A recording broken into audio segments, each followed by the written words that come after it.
ভারত পাকিস্তান যুদ্ধের সময় টান টান উত্তেজনা।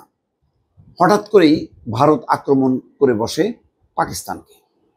ঠিক সেই সময় পাকিস্তান সেনা প্রধানের সঙ্গে পাকিস্তানের প্রধানমন্ত্রীর কি কথা হয়েছিল মধ্যরাতে, রাত 2:30টায়, সেই খবর প্রকাশ করেছে ভারতীয় গণমাধ্যম আনন্দবাজার। সেখানে কিছু কথাবার্তা এবং সেই যুদ্ধের ব্যাপারে ভারতের কি মনোভাব ছিল, পাকিস্তানের কি মনোভাব ছিল, দর্শক সেটি ফুটে উঠেছে। সেই খবর এবং বিশ্লেষণ নিয়ে আসছি। তার আগে ছোট্ট করে অনুরোধ করব, যারা নিয়মিতভাবে ভয়েস বাংলার খবর এবং বিশ্লেষণগুলো দেখছেন তারা অবশ্যই লাইক দেবেন, শেয়ার দেবেন এবং মতামত দেবেন। আসুন আমরা দেখি কি প্রকাশ পেয়েছে আনন্দবাজার পত্রিকায় সেদিনের সেই টান টান উত্তেজনার সময়। খবরের শিরোনামে এমনটা যে মিস্টার প্রাইম মিনিস্টার, রাত 2:30টায় পাক সেনাপ্রধানের ফোন। দাবি শরীফের ভারতের হামলার পর কি কথা হয় দুজনের। ভারতের অপারেশন সিঁদুরের পর রাত 2:30টা নাগাদ পাকিস্তানের প্রধানমন্ত্রী শাহবাজ শরীফকে ফোন করেছিলেন সেনাপ্রধান আসিম মুনির।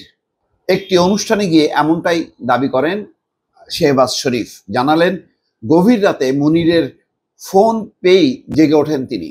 দুজনের মধ্যে কি কথা হয়েছিল তাও প্রকাশ করেছেন পাকিস্তানের প্রধানমন্ত্রী।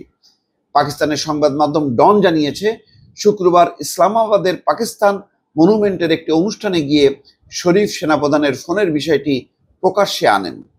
বর্ণনা দেন সেই ভয়াবহ রাতের। গত 6 এবং 7 মে মধ্যবর্তী রাতে পাকিস্তানে হামলা চালিয়েছিল ভারত। শুরু হয়েছিল অপারেশন সিঁদুর। ভারত থেকে ক্ষেপণাস্ত্র ছুড়ে সেই রাতে ধ্বংস করা হয় একাধিক পাকিস্তানের জঙ্গি ঘাঁটি। দর্শক, এটি আনন্দবাজার পত্রিকার খবর। ডন, পাকিস্তানের সংবাদ মাধ্যম ডন এমনটি বলেনি, বরং যেটি প্রকাশ পেয়েছে যে কিছু স্কুল, কিছু মসজিদ, কিছু মাদ্রাসা ধ্বংস করা হয়েছে এবং সেটি কিন্তু ভারতীয় এমপি, তৃণমূল কংগ্রেসের এমপি, তিনি খোলাসা করছেন যে কোথায় জঙ্গি ঘাঁটি। কিছু অবকাঠামো দেখা গেল সেটা স্কুল, মসজিদ, মাদ্রাসার, কই জঙ্গি ঘাঁটি কোথায়? যাই হোক, তারা বলছেন যে সেটা নাকি জঙ্গি ঘাঁটি। ভারতের প্রতিরক্ষা মন্ত্রণালয় জানিয়েছে মাত্র 23 মিনিট লেগেছিল পাকিস্তানে এই অভিযান চালাতে। আর সেই 23 মিনিটেই ঘুম উড়ে যায় শরীফ মুনিরদের।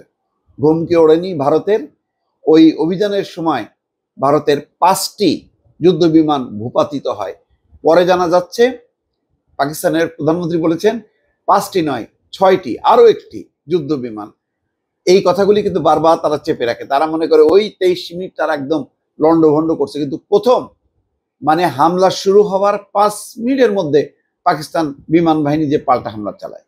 শরীফ দাবি করেছেন 6 তারিখ রাত ঠিক 2:30টায় তার কাছে মুনিরের ফোন আসে, পাকিস্তান সেনাপ্রধানের। ভারতের হামলার কথা প্রধানমন্ত্রীকে জানান সেনাপ্রধান। কি বলেছিলেন মুনির?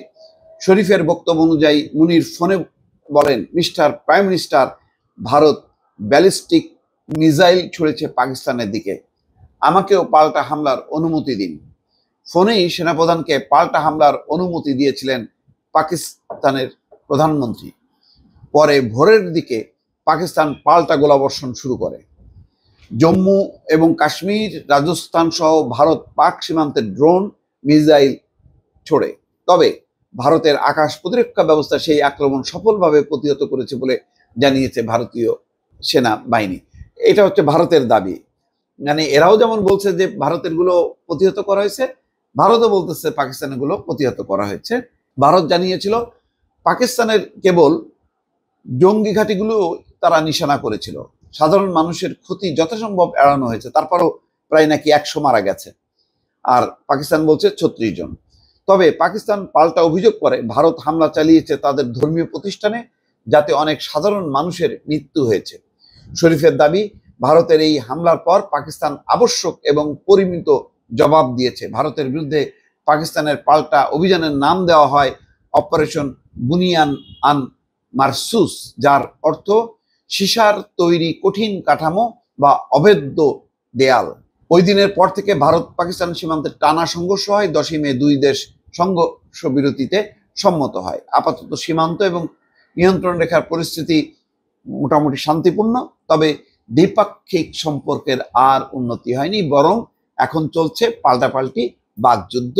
অনেকে মনে করেন যে এই বাকযুদ্ধ থেমে যাবে আলোচনা যদি না হয় এবং ওই সিঁদুর নদীর যদি পানি বন্টন চুক্তি এখনো স্থগিত রাখে এবং পানির প্রবাহ থামিয়ে দেওয়া হয়, তাহলে অটোমেটিকভাবে এই যুদ্ধবিরতি ভেঙে যাবে এবং পাল্টাপাল্টি আবার হামলা চলতে পারে। দর্শক ভালো থাকবেন, আল্লাহ হাফেজ।